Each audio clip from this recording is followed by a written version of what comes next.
Yo, what's up mga tropa peeps? Magandang araw po sa inyong lahat. Happy Sunday at nako, napakaganda nitong topic na to kasi masosoplak po natin dito si Maharlika dahil ang kanya pong inilabas na isang kumbaga kanyang gustong gawing witness daw po sa Pulboronic Act ni PBBM ay eto pong si Cathy Binag. Naku Maharlika, medyo sablay na naman. Bakit?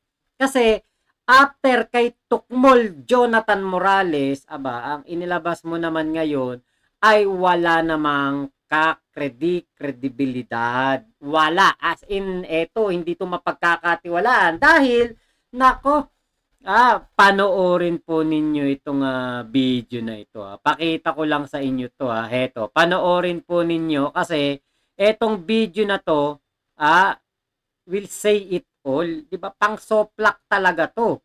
Kayang-kaya nitong soplakin talaga ang hitad na to. Ikaw kasi, ingay-ingay mo. ICU ako ngayon. Ayun, 'di ba? Ikaw kasi ang ingay-ingay mo, ICU ko ngayon. At yan po ay si TBF o si Tony Boy. At ang tingin ko, ito ay isa ng senyales, 'di ba? Na talagang itong babae po na ito na inilabas na naman ni Maharlika ay hindi po mapagkakatiwalaan. Dahil ayon na rin nga po diyan sa nakita nating post nitong nakita nating vlog nitong si Mike Cervera, si Boss Mike. Nako. Meron po pala talagang itong malaking sikreto itong si Cathy. Kasi po bagay pala tong tumira sa Makati. Bakit? Nako, eto nga ayan nako, eto yung nakita natin sa sa vlog ni Boss Mike. Diyan po sa post na 'yan, nakalagay po diyan, Cathy Binag, Sour Grapes, liar. TBF left her because the barkada hired a detective and found out she was seeing 2 to 3 other men. Ako naman, Diyos Mariosep talaga. Hindi makontento sa isa. Hindi lubayan ang pagiging malamaharlika. Kaya pala sabi ni Maharlika, parang maganda yung kanilang blend. Kumbaga maganda yung kanilang usapan kahapon kasi talaga palang kumbaga birds of the same feathers flock together. Kasi nga po ito po palang tao na ito ay meron pong tinatawag na medyo katangi ang taglay at mapapatanong ka bakit hindi ka makontento? 'Di ba? Bakit hindi makontento? Nasa kanya na ang lahat ng kailangan niya sa mundo, pero bakit tinraidor pa niya itong si TBF? Ayon po yan sa post na nakita ni Boss Mike Cervera na inano natin sa live niya. Talaga daw pong ito ay meron pong kakatihang taglay. Bagay na bagay sa kanya yung kanyang pangalan. Bagay na bagay na ang isang Maharlika ang mag-interview sa kanya. Kasi yun pala, pareha silang nakanganga yung ano ba tawag dito? Kasi si Maharlika, 'di ba, gabraso yung tinatanggap niyan. Ngayon ito naman, kung ito ay marami nang naka-chuk-chak chenis. Nakanganga na 'yun, nakanganga na. 'Di ba? Alam niyo na 'yun, nakanganga na 'yun. Parang na 'yan, parang nakikipag-usap na sa sarili. How dare you? usap na yan. Pag ganon. Nakanganga eh. Ngayon po, hindi lang po dyan nagtatapos ang mga expose. Kasi po, meron na po siyang 5 inakay. Meron na siyang 5 inakay. Wala akong wala akong kumbaga hindi nakapukaw ng pansin sa akin na meron siyang nakarelasyon na tsekwa. Meron nakarelasyon daw po na tsekwa. Tapos yung dito kaya TBF, wala rin akong pakialam diyan kung niya yan. Nakarelasyon niya yan. Ngayon, meron po siyang isa ding nakarelasyon, kapangalan ni Boss Mike sabi ni Boss Mike. Pero, walang excuse me po, walang naging bunga. Walang naging pinagbungahan. Dito ako sa isa. Sa isa ako na, napukaw yung pansin ko. Sabi ko, ha? Talaga?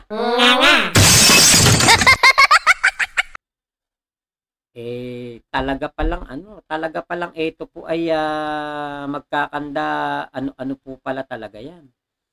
Magkakaroon po pala talaga ng kumbaga, ba tatawag dito? Yung magiging mga talaga. Bakit? Napakalakas po. Yun na lang masasabi ko. Napakalakas nitong isa na to. Yung nagkaroon daw po ng inakay. Etong si Cathy B. Naku, napakalakas daw. Alam niyo, dami kong nalaman din doon kay Boss Mike. Sabi, daw, sa escort service daw to nakilala. Kaya pala siya na mismo nagsabi, pa-play natin yung video kasi maganda. Ma-play natin yung video dahil yan, katibayan ng siya mismo ang nagsabi. Siya mismo nagsabi na daw po siya. Okay, nasa na ba yun? Ba't nawala? Naku. Ito. Pagkukulang ako, mali mo nga, hindi mo alam, di ba? Mali mo nga, nagbago, whatever. Okay. Admit your mistake. Hindi naman nakakaba. Diba? So, yung pulboronic video ni, ang tawag ko dyan, ikuting, Marcos, ni dating congressman pa rin ba siya? Ito. And beauty. Then, I have a fashion school before. I'm an image consultant and fashion stylist. Is Cathy Binag. Okay, number 1, I'm not socialite. Just verified. Okay. Maliwanag tayo dyan. Okay. Apparently, naliligawan lang ako palagi ng may mga kayang tao. Hindi ko alam kung bakit. So, siguro kasi siguro nakikita nila yung aking puso, di ba? Ayun, di ba? Naliligawan daw po ng mga kilalang tao, naliligawan ng mga ayun ang sabi niya sa kanya mismo galing. Diba? Sino si Miss Cathy Binag? Okay, number 1, I'm not socialite. Just verified. Okay. Maliwanag tayo dyan. Okay. Apparently, naliligawan lang ako palagi ng may mga kayang tao. Hindi ko alam. Naliligawan lang palagi ng mga may kayang tao. Ngayon po, ito pong isang to na nakatsuktsakan niya, hindi lang ito may kaya. Hindi lang ito may kaya. Ito po talaga yung isa sa mga mayroong pinaka may kaya. Pinaka may kaya talaga to. Kung kaya lang, naku, kayang-kaya nito. Napakaraming kaya nito. Ngayon ang tanong, sino itong may kaya na to? At tingin ko, basta yan ang iyong makatsuktsakan, ay naku, talagang magiging dahil po, bukod sa na-issue po na dati na rin, na-issue na rin to, na itong isang napakalakas na tao na ito, ay meron daw pong meron daw itong malaking malaki. At kayang-kayang magpanganga. Nitong isang nakatsuktsakan nito, naku po. Hindi ko na lubos maisip ngayon kung ano pa ang kaya nitong gawing kalokohan. Nitong si Cathy Binag. Kasi, si Cathy ay nagtaksil doon sa kanya, doon sa nabasa natin na post noong Noel Onate ba to? TBF left her because the barkada hired a detective and found out she was seeing two other men. Aba, kung ito ngang si TBF na isa ng bilyonaryo to bilyonaryo.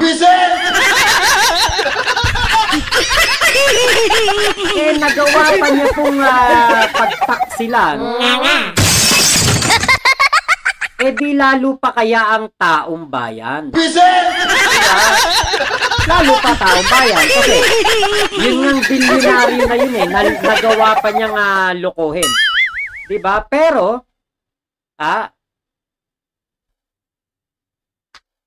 nasa kanya na lahat Diba? Kapag yan, ang naging jowa mo, kaya niyang ibigay lahat sa'yo. Diba? Nagawa pa niyang paglaruan. What more pa kaya ang taong bayan? Kaya ngayon, napapaisip ako, ano ba ang script? Kasi katulad niyan, Plan A, Plan B, Plan C, Plan D, Plan E, Plan F, Plan G na. Cathy B. Plan G na, gigibain na ba pati si First Lady talaga? At sino na ang kasunod nito? Kasi ang dami na nilang binabanatan. Si George Garcia ng Comelec, si Abalos, si Sec Boying. Napakarami na nilang binabanatan hanggang ngayon, pati si First Lady. 'Di ba? Ito kasi yung sabi nitong si Cathy B. Mag-aayon tayo sa sinasabi nitong si Cathy B. Baka mamaya, kasi nakita natin yung balita Ito po yung mga balita na nakita natin patungkol dito kay Cathy B. Una, sa politiko ang sabi, palengkera kasi. Yung mga kapatid nitong si TBF, inano siya, kumbaga, dinisown siya. Walang ano yan sa amin, sa Tadeco. Walang kahit ano mga say yan. Diyan daw po sa Tadeco. Ngayon, sumunod naman po, etong anak ni Alvarez, sinabihan siya ng nakakasulasok daw. After po ng mga pangyayari na yan, after po ng mga kaguluhan na yan, nangyari way back 2017, si Digong pa ang presidente, nagkalaban si Floyrendo at etong si Alvarez, patungkol po sa mga may mga alegasyon patungkol sa 25 billion ba na pagkalugi daw ng gobyerno diyan sa Tadeco. Ngayon po, pagkatapos niyan, biglang bumabawi ang palengkera. Ayan find out what Florendo's GF sanitize in new remarks. Yan po ang nakalagay. At ito po yung kasunod niya na balita. The girlfriend of Davao del Norte representative, Antonio Tony Boy Florendo tried to take back her accusation. Ayan. Yan ang mahirap Baka mamaya, maulit na naman to. Kasi nga, baka mamaya kaya lang niya to nasabi dahil nabayaran o naoperan o baka ito po ay merong pangarap na maging vlogger.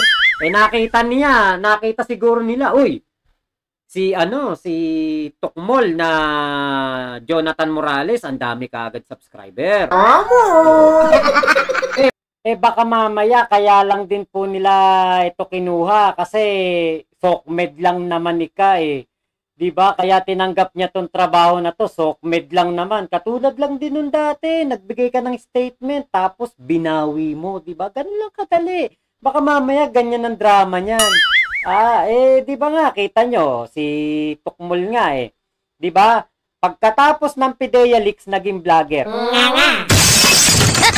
Baka mamaya, ito din, magulat tayo yung kanyang YouTube channel. Meron ng mga vlog, baka dumami na upload nito. Nakita ko, meron siyang YouTube channel Nakita ko rin na konti lang ang subscriber. Baka mamaya, nagpaparami lang to ng subscriber.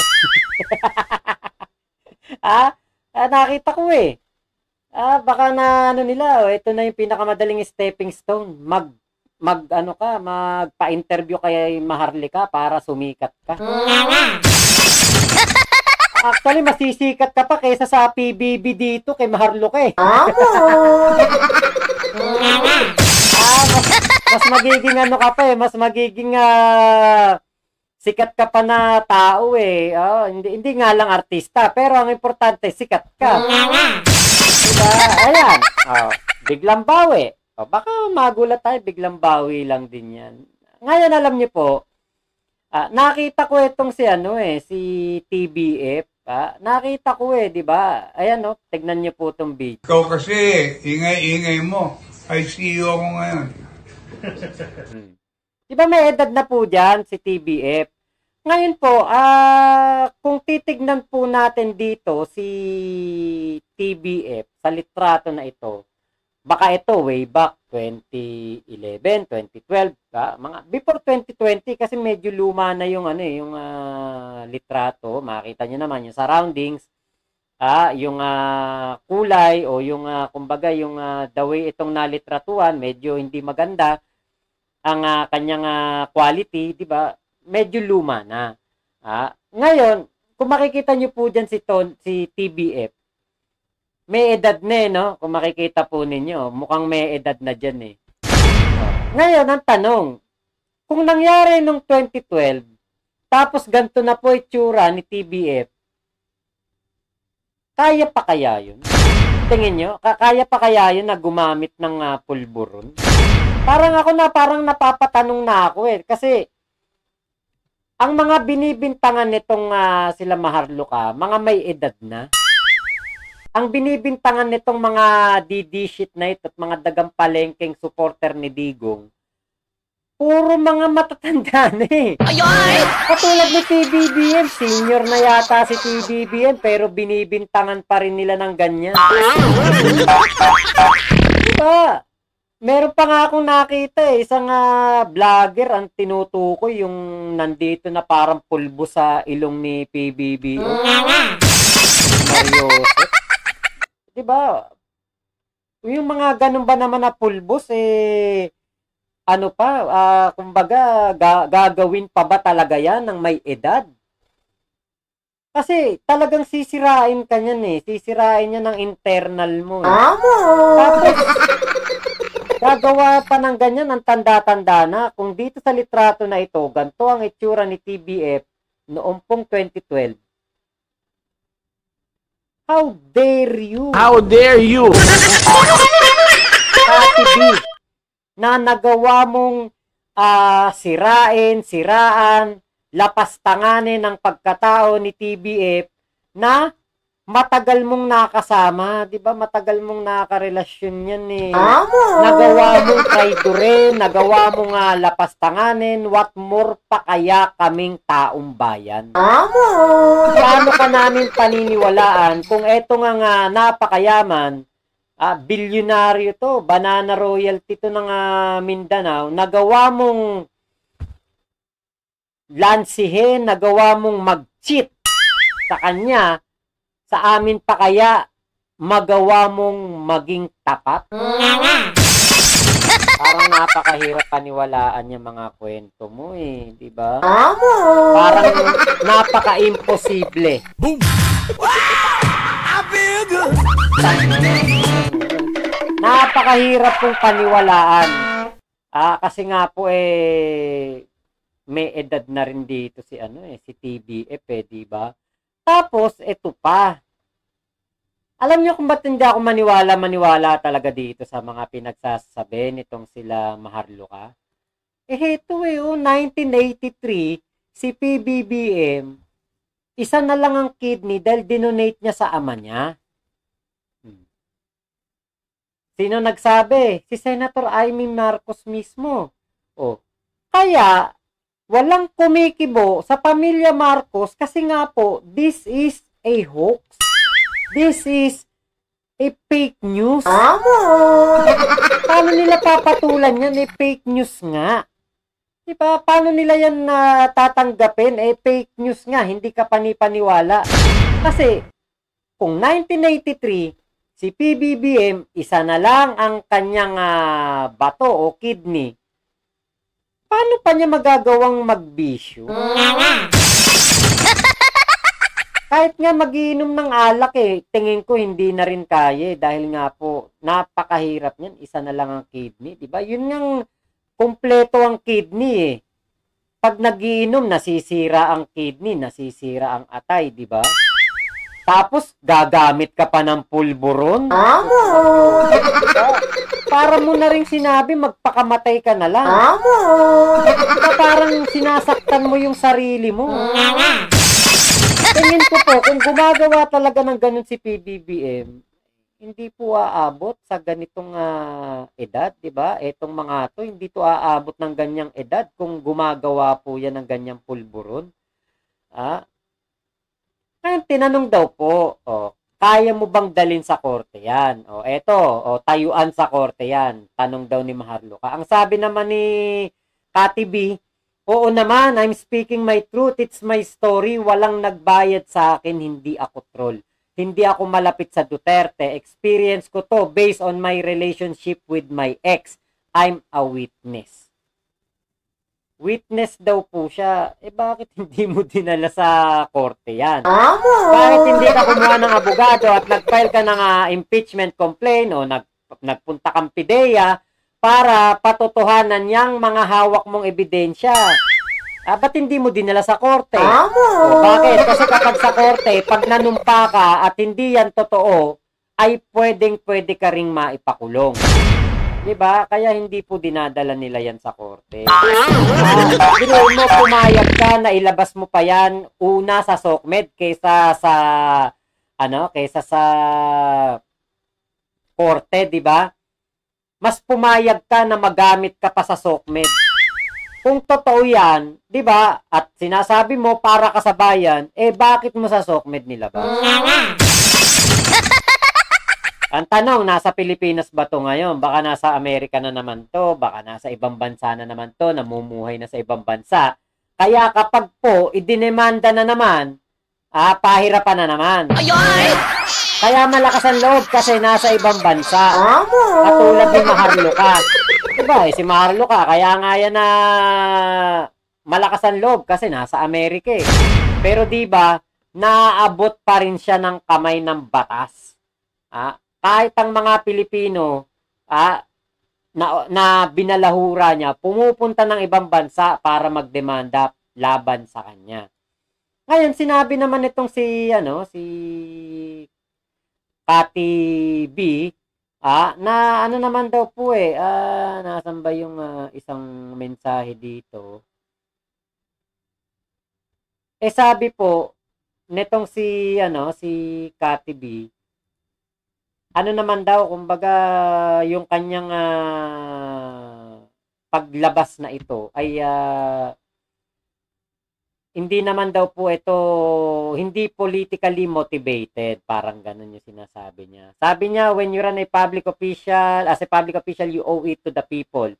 Kung yung nakakarami nag-asa sa'yo to explain, you don't ask yung tauhan mo na magsalita for you. Admit your mistake, hindi naman nakakabawas ng pagkatao mo yon. The reason why I am speaking right now is I don't like what is happening with BP Sara. I'm not close to everyone. I don't need anything. I don't have any business with anyone on both sides. I'm just a simple Filipino citizen na always speak the truth. The truth and nothing but the truth. Pero hindi mo dinala sa korte at concerned ka kay BP Sara. Bakit? Ba't ka magiging concern kay BP Sara? Ang sarap ng buhay nun sa Germany. Naglalamyar kayo sa Germany. Ikaw Ikaw ba, nakapanood ka na ba ng Eras Tour? Oh. Si BP Sara nga nakapanood na ng Eras Tour, ikaw hindi pa eh. Baka hindi pa ha, hindi ko sure ha. Baka mamaya, ikaw hindi ka pa nakapanood ng Eras Tour, tapos ipinagtatanggol mo, ang sarap-sarap ng buhay. Diba? Totoo yun. Binoto ninyo si PBBM, iniluklok ng taong bayan si PBBM. Totoo yun. Pero, hindi obligasyon ni PBBM na magpa-drug test para patotohanan ng inyong mga binibintang. Kayo ang maglabas ng ebidensya. Kayo ang magpatotoo. Wala tayong karapatan, kahit sino sa atin. Wala tayong karapatan na utusan ang isang pangulo na magpa-drug test. Wala. Sinabi na yan ni Harry Roque. Halal ng taong bayan si PBBM, pero hindi natin siya pwedeng utusan. Kaya wala ka sa wisyo, hindi ka kasi nanonood ng video ni Harry Roque, kaya yan. Hindi mo alam na hindi pala pwedeng utusan ng Pangulong Bongbong Marcos kasi etong si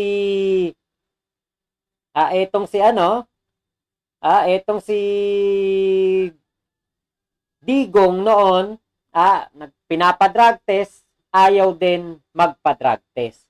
Ito po yung dahilan. Si Senator Trillanes na kailan daw po kaya magpapadrug test ang mga Dutertes? Hindi ko po alam kung anong dapat na response dyan kay Senator Trillanes, no? Dahil marami naman talaga siyang sinasabi na hindi ko na nga lang pinapansin o hindi na pinapansin ng palasyo, no? Pero ngayon po, hindi ko po alam kung anong sasabihin sa kanya other than ang presidente po ay halal ng bayan. Kung gusto pong magpa-drug test si presidente, gagawin niya, pero hindi po para utusan siya ng kahit sino. Diba? Dapat nagtanong ka muna eh. Kaya hindi yan ginagawa ng ating Pangulo. Walang sino mang pwedeng mag-utos sa kanya. Walang sino mang kahit isang tao na pwedeng umubliga sa kanya. Kahit United Nation pa kayo magpunta, yung mga SMNI na yan. Walang kwenta yan. Hindi nyo mapapababa si PBBM sa pwesto para sa inyong mga pansariling interest. Diba? Kaya ngayon, kung gagamitin nyo itong si Cathy B, na panangga na naman para diyan kay PBBM, pangsira na naman kay PBBM, nagkakamali kayo at hindi kayo magtatagumpay. Walang kredibilidad yan. May anak nga sila ni yung pinakamalakas. Pinakamalakas yun. Diba? Nako, ano pa ba aasahan mo sa isang tao na nasanay sa pera-pera lang? Di ba po? Tanungin nyo. Tanungin nyo. Yung isang nakarelasyon niya. Alam nun kung ano ang karakas nitong si Cathy B. Alam na alam nun. Imposibleng hindi. May kaya. May kaya pinakamalakas. Ay nako. Malalaman nyo rin yan sa mga darating na panahon. Malalaman nyo rin kung sino yung mga naging karelasyon nito na isinusukan na rin siya ngayon. Malalaman nyo din kung ano ba talaga ang tunay na motibo nitong si Cathy B. At malapit na po yan. Debunk na naman, di ba? Walang kredibilidad, walang integridad. Ano ba yung sinabi ko kanina? Nganga na naman kayo. Kinuha nyo yung nakangangi. Topla ka na naman, maharlo ka sa iyong inilabas. Kung hindi tatayo sa korte, walang mangyayari. Ang tanging mangyayari, ikaw ay mawawalan na lalo ng pag-asang mapababa si PBBM. Actually, hanggang plan A hanggang plan Z naman yan. Tapos, pagkatapos ng plan Z, meron pang plan A1, plan A2, plan AB hanggang plan A1 billion. Kayang-kaya nilang gumawa ng ganyang karaming kasinungalingan. Dahil nga po, desperado na silang mapababa sa pwesto si PBBM dahil kailangan na nilang mailuklok etong si Digong para po, syempre, Para happy-happy ulit sila. Makapagmangkanor ulit. Ayoy! Makapagmangkanor ulit ng nakanganga. Bye-bye po. Salamat po sa pagsama niyo sa aking vlog. Ingat po kayo. Mama chup chup. Love you. God bless us all. Pilipinas. God first. Salamat po. Bye-bye po. Ang sarap pakinggan. Tapos na naisip ako. Whistle blower. Parang may naalala ako eh. Whistle blower. Naiisip nyo ba yung naiisip?